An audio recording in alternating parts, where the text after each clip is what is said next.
starting the class, right? Thank you for holding on.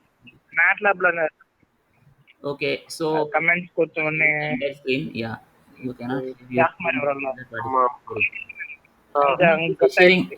அதுல இருந்து இப்ப தாங்க அவரே வெளியில லெஃப்ட் சைடா இருப்பாரு. Hello, நடுவுல வந்து போறாரு. the screen, I think. அங்க ஏதோ பவர் கட் அது அந்த மாதிரி தான் உங்களுக்கு அந்த மாதிரி இன்டரப்ட் ஆகுதுன்னு சொல்லி. Now it is working, sir. Hello. பார்க்கலாம்.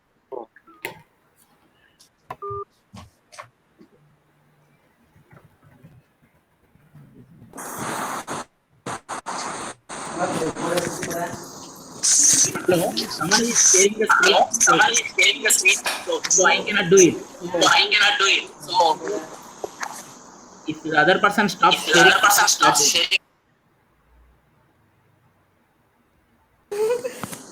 yeah. Right. Okay. Now it is coming. No, still. You cannot share your screen. Someone else is sharing the screen. I think. Please check.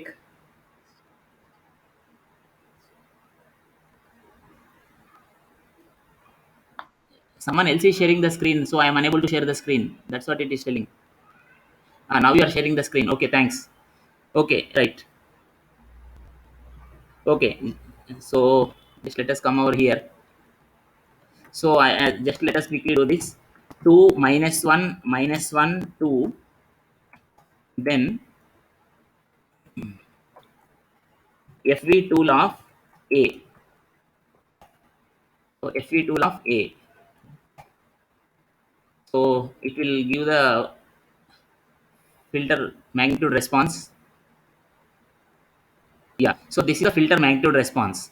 So what I want you to observe now is, as of now, here approximately this value is what? Can you tell approximately what is the value in the chat window? You can start typing. Some people can start typing in the chat window. There will be a lot of quiz questions like this, simple questions only.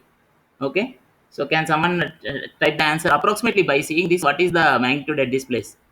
Video is not seen, huh? I am sharing the screen. No, you are sharing the entire screen. I am sharing the screen, right? So at the background, can't you see the MATLAB screen, MATLAB thing? We can't view. No. You are sharing the entire screen. It is telling to me screen is not visible. Just a minute. Stop sharing. 1 minute. Let me see. See, someone else is sharing the screen. That is the problem. You cannot share your screen. We can see. Yeah, someone is telling we can see the screen. Now can you see? 1 minute. We can see. Someone talk, then only I will understand. Are you able to see my screen? That's the question. Okay, wait. Now can you see the screen? Can you see the MATLAB plot? You can open your mic and tell, and then again switch off your mic. Yes, okay, fine. So right, so someone told they are able to see the screen. Okay, so in this particular graph, okay, I am asking what is the approximate value of this. Approximate value, just to tell approximate value, type there.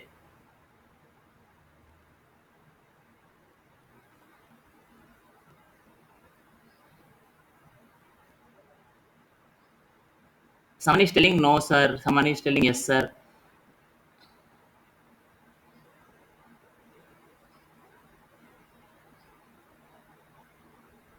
No, tell at least one person who is able to see the screen. See, some people are unable to see because they are not clicking the right option. Yes, sir, we can see the screen. Yeah. Okay. See, the other people who are not able to see the screen, please click on my name. Okay. You go to Vikram Bhaiya and you click on that name. Then you will be able to see the screen.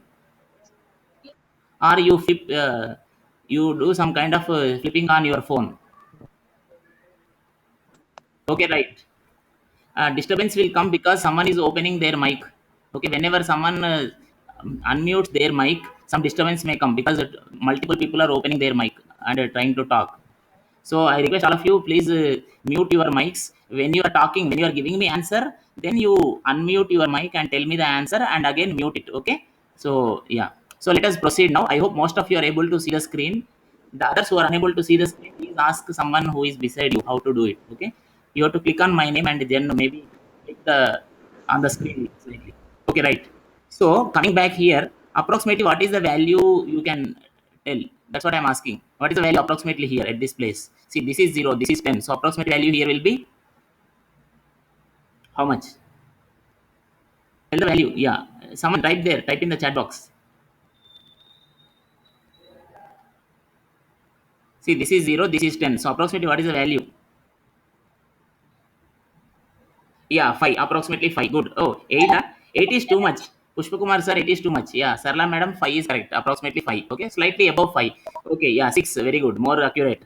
Okay, yeah. So, yeah, okay. So now what we will do, just see here. Okay, okay, right, fine. So now let us see. And also let us see the phase plot.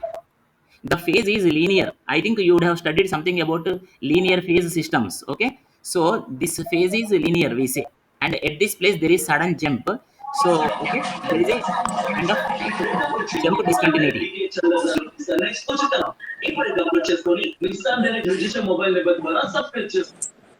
No, please mute your mics. Okay, please mute your mics. Okay, I will see if I have that option. Mute all. Mute all. Hello, participants. Unmute themselves. No, participants are muted. Okay. Okay, so this is a linear phase system. Now observe what is going to happen when I am doing a small modification. I am doing a small modification. I will take B is equal to 0 space A. 0 space A. That means I am delaying the signal by 1 unit in the time domain. Okay. So this is like the A signal is delayed by 1 unit. In that way you can think. Okay. Now you see FV tool of B. FV tool of B. Okay. Already you studied in theory that if a signal is shifted in time, if a signal is shifted in time, the magnitude response will not change. This is what you already studied in theory. See, now you can see here, this is for the B, and if I click here, okay, if I click here, the magnitude response for the first one, it's coming. Okay, so this is for A. What you are seeing is the magnitude response of A, and now when I am clicking here, okay, now what you are seeing is the magnitude response for B, and both are same. You can see both are same. That means when you do time shifting, there won't be any change in the frequency domain with respect to the magnitude response. You already studied. Okay, so in theory, you are trying to match using MATLAB. It is like just to cross checking of the result which you already know. Similarly, then you may ask, then what is the difference between the original signal and the time shifted signal? In the frequency domain, then what is the variation? Where is the variation coming? For that, you have to compare the phase plots. Okay, magnitude response is perfectly same, but when you come to the phase of both the figures, you can see some change. See, now this is for B, this is for B, and for A, let us see how it is. Okay, for A, how it is, let us see. Okay, so for A, how it is, let us see. It's coming. Just it will take some time. Yeah. Now you see the difference between the both. This is for A. Just observe what is the height here. Approximately 2 point change. Okay, slightly above 2 here, and also see the bottom part here. It is approximately minus 1.5. Okay, approximately minus 1.5. Okay. Now there are few important things here you have to note. Now here, now according to this, you can see here, this is approximately, this is one width. So this is like 1.4, something like that. Okay, and here this is like between 4 and 5. Someone please mute your mic. It will disturb all other people. Okay, someone who is switch. Okay, please switch off your mic. Disturb all other people. There is no point in switching on your mics, right? As long as the program goes on. Okay, okay.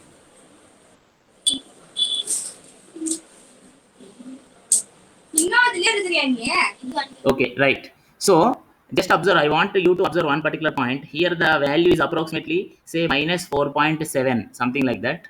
And here the value is just approximately minus 1.5 kind of thing. Okay, so for this minus 1.5 or minus 1.6, if you subtract 3.14 from this value, you subtract 3.14, that is 2 pi value. Okay, okay, that okay, just from this you do 3.14 value. Okay, then you are getting this 4 point change kind of thing. That is what you can observe.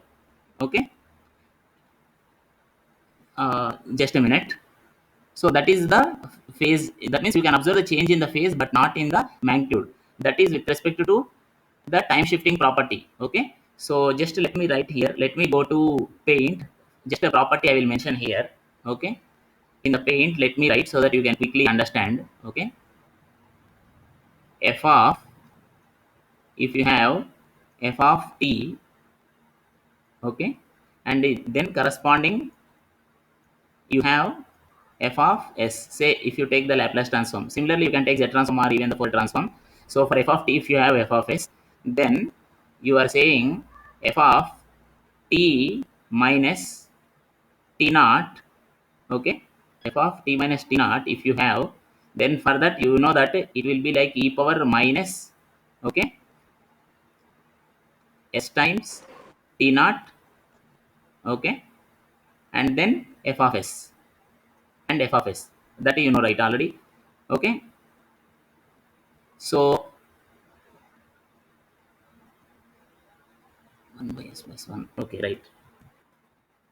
So now just this particular part we are going to see in a slightly different way. For that, what you do is just to come over to these figures to understand that in a much better way. Let us come to this particular figures. Let us see the pole zero plot. Let us see the pole zero plot. Okay. So in this particular thing, okay, pole zero plot is like this. You observe the locations of the zeros, where the zeros are located. Okay, just see the locations of the zeros. Okay, and then for this let us see the location of zeros for the first one and also for the second one. Let us observe what is the variation in terms of the zeros. Okay, it is coming up, it will take some time. Yeah, now okay, right. So just observe both of them, just observe both of them and try to tell me. See here there are 4 poles for the delayed signal. For the delayed signal you are able to see 4 poles, but only 3 zeros are visible here. Then another zero will be at infinity. Okay, there will be another zero at infinity. That is how you can think. Okay, so there are 4 poles, and now this value, let us check what is this value. Okay, so it is showing the real part as 0.75. Just remember this approximate value. Okay, 0.75 and 0.66. Now let us go to this. Now let us go to the other plot. Let us see what is this. Okay, so you should understand what is happening with respect to pole zeros also, whenever the time shifting is happening. Okay, right. Now let us see one more thing. Now let us see one more example. Let us see one more example. Let us see one more example. Okay, just a minute. Just a minute. If I take, say, C is equal to 2 times A, that means it is like just what I am doing. It is like a times, it is like a multiplying in the amplitude. That means it is called amplitude scaling, right? It is just amplitude scaling in the time domain. Now what will happen in the frequency domain? Let us check. Okay, FV tool of C, FV tool of C. So it is coming up. Now you can easily interpret. Okay, you can easily interpret.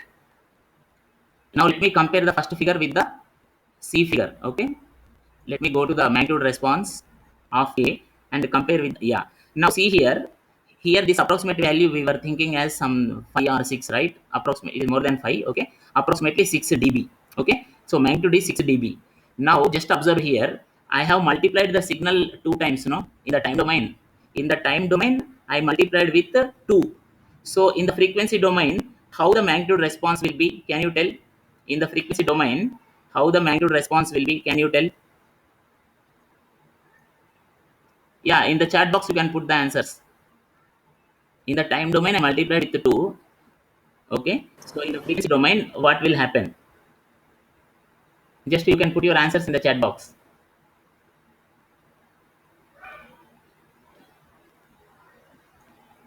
When you multiply in the time domain, no, ma'am. So just to see here, no, that is not right. Okay, I'll just show you what is going to happen is already we have studied. Let me go to a new paint. Okay, let me write over here. If you have the signal f of t, okay, and its transform is f of s, okay, then if you do 2 times here, this will also become 2 times here. That's all. Okay, I will put a charging. Just a minute, I'll come back.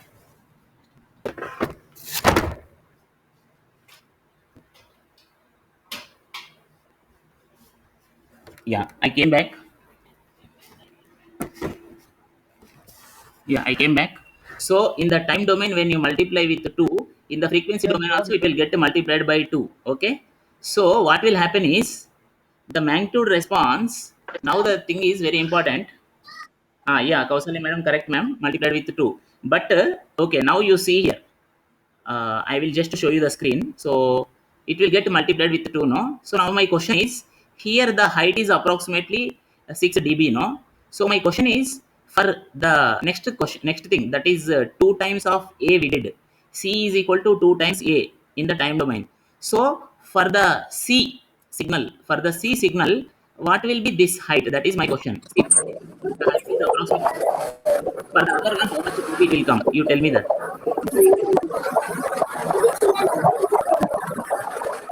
Yeah, how much it will be?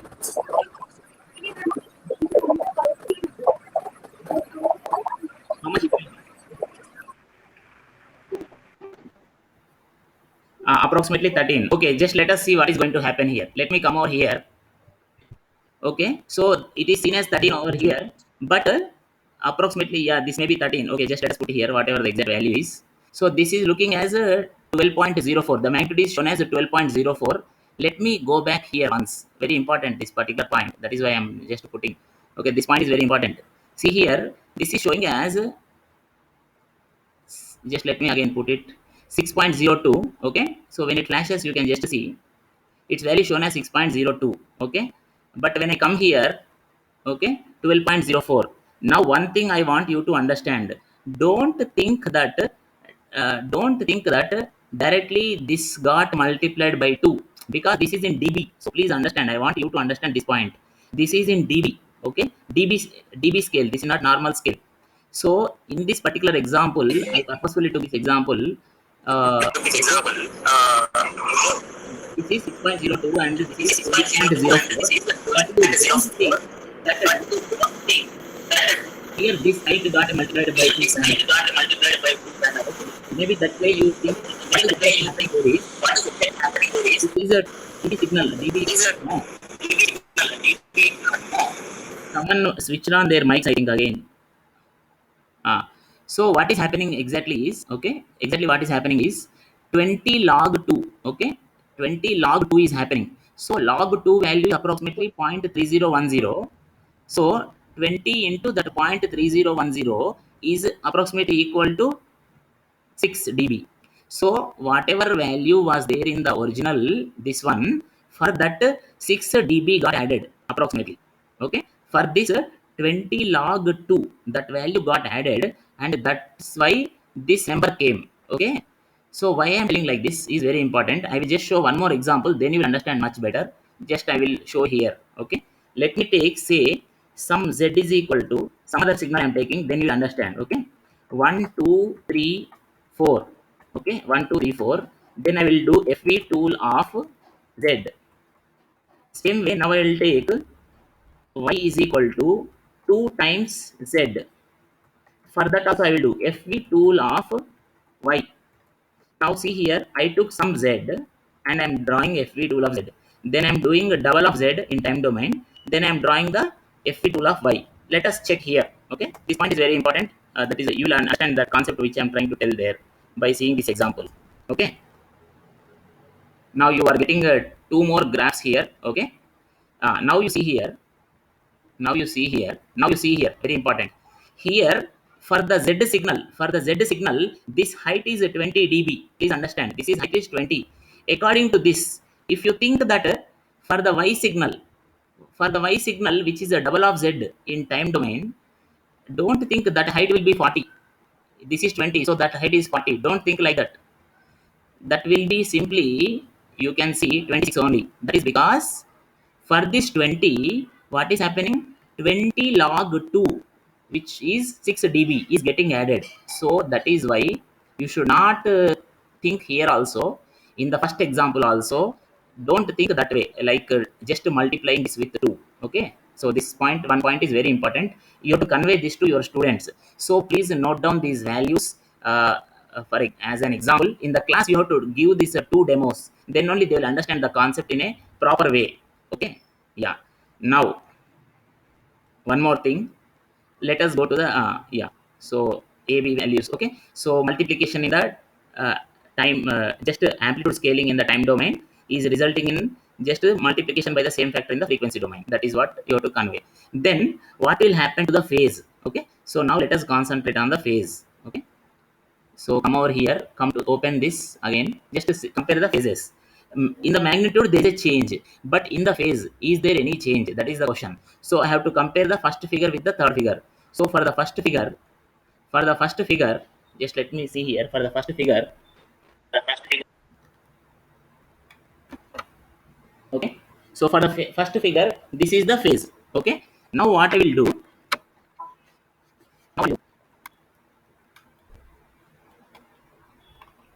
just a minute. So for the first figure, this is how the phase is. Just whenever I'm showing the figures, you concentrate mainly on the top part and bottom part, like the maximum, those kind of values. If you know the minimum value, which is in that particular, you try to concentrate on that, and also the shape. Okay. Now here for the third figure, okay, for the third figure also, I'm putting the phase. Okay, it is coming up. It will come. Yeah. So yeah, for the first and the third, there is no difference. You can see. That is because the phase won't change when you do amplitude scaling. That is because you have to understand these basics. Already you know in theory, but like you have to teach to the student. No? So I am just telling from the point of view of a student. Okay. So when you are telling to the student what you are doing, suppose when I am doing 2 times f of t, okay, this is giving you 2 times f of s, or f of e power j omega.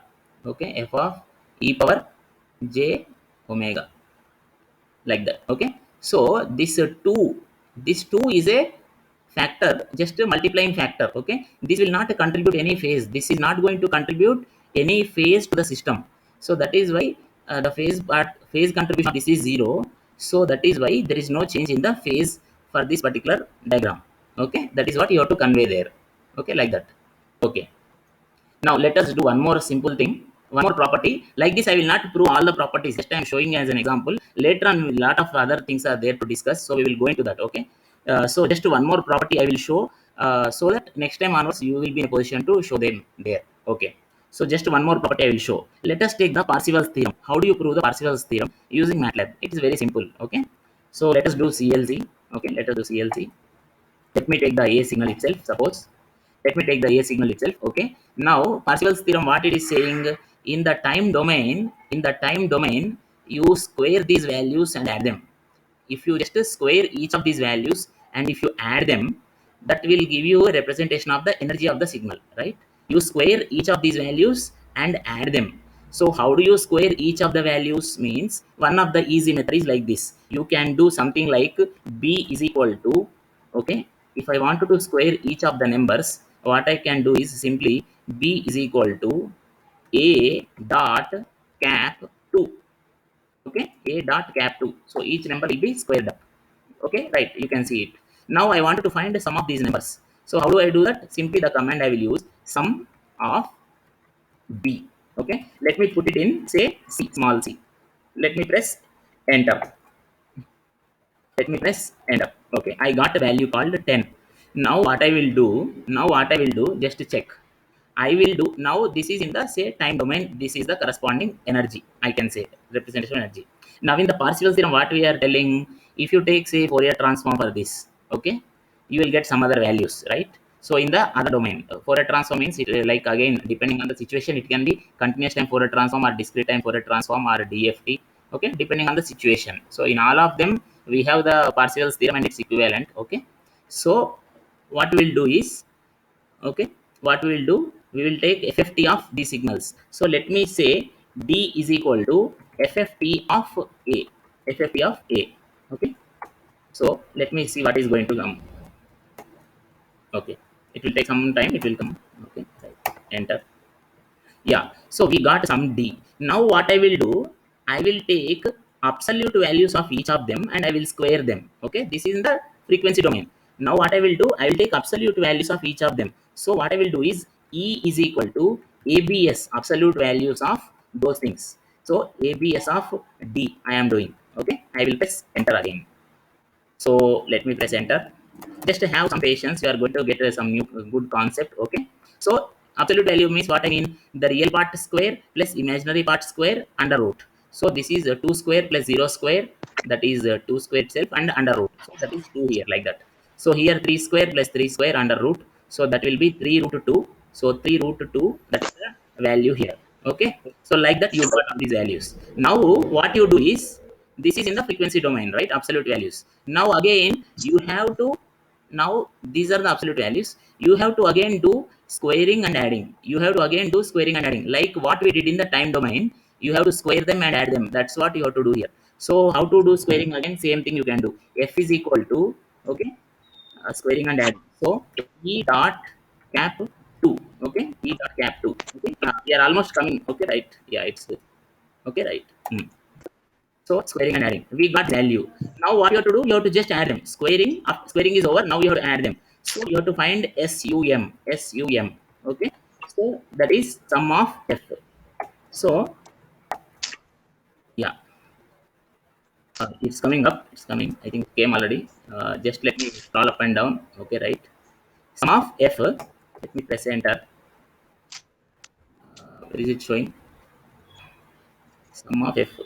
Uh, Suddenly it got hang. Just 1 minute. Hold on. It's running or what? It is doing. Stop. Sum of F. Stop. Just a minute. Just a minute. What is doing? Okay. So, yeah. Okay. So some problem with MATLAB. I think it is taking some time. Just okay. We can manually add. No. So manually, if you add, the value is 40, right? When you add manually, it is 40. Okay. Now, yeah. Okay. Someone Pushpa Kumar sir. Very good. Okay. Thanks. Good. So just to see, that is the thing. When you have manual calculation, why do you go for MATLAB? That's the thing. Okay. So 40. Now, can you relate this 40 with this 10? Initially, 1 minute. Where is that gone? Yeah. Okay, yeah, I can after some time. Okay, fine. That depends on the network connectivity also. So this 40 is showing no. Now, can you relate this 40 with the old 10? Now I am talking about Parseval's theorem. So you have to keep that in mind. I am talking about Parseval's theorem. Initially, in the time domain, when you squared and added, we got 10, and now we are getting this 40. No. So can you relate them? It is 4 times that, right?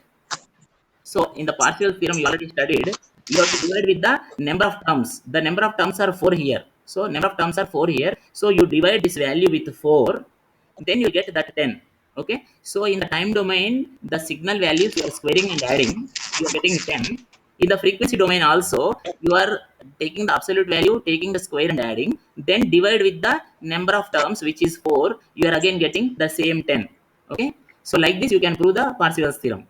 Like this, you can prove various kinds of properties which you see in your textbook. So one or two you show in the class, and other things you can give as assignment to your students. So that is the intention of this particular item which I was trying to show in MATLAB. Okay, now we will move on to a different topic in MATLAB. Okay. Okay. Now we'll move to a different topic. Wait.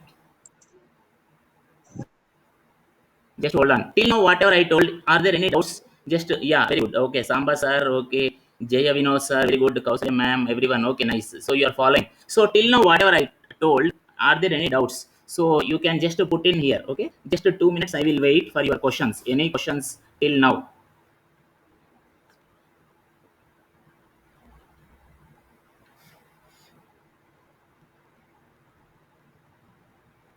Yeah, I am waiting for your questions. If you don't have any questions, yeah, we will proceed. Just I will wait for 1 more minute. Within 1 more minute, if you have to type something, you type there, or you can switch on your mic and you can ask. And after asking the question, you have to switch off your mic. That also you have to remember, please.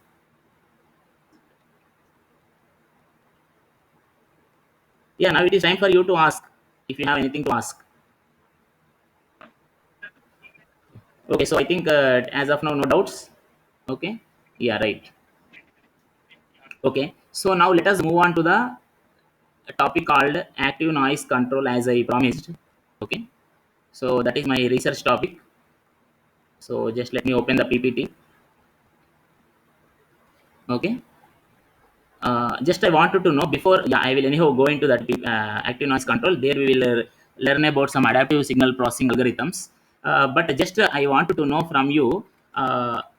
Most of you, I think, I am thinking that most of you are about to join PhD. I think not all of you joined PhD, but you might be joining PhD, or you are working on some research problem, or you may want to have some research problem, right? On which you can work. So you just to concentrate on this particular thing, you will get a lot of research ideas also, future scope. Okay, so I will take on this too now. So introduction to active noise control. Let me go to the presentation. One more thing, while I am teaching, if you are getting any doubts in this particular thing, you please unmute your mic and ask. Okay, right. So let me put the slideshow. Yeah.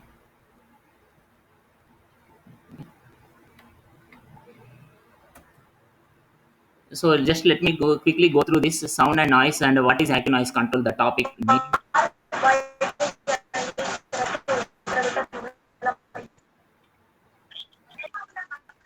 No, if hello, you have an issue there.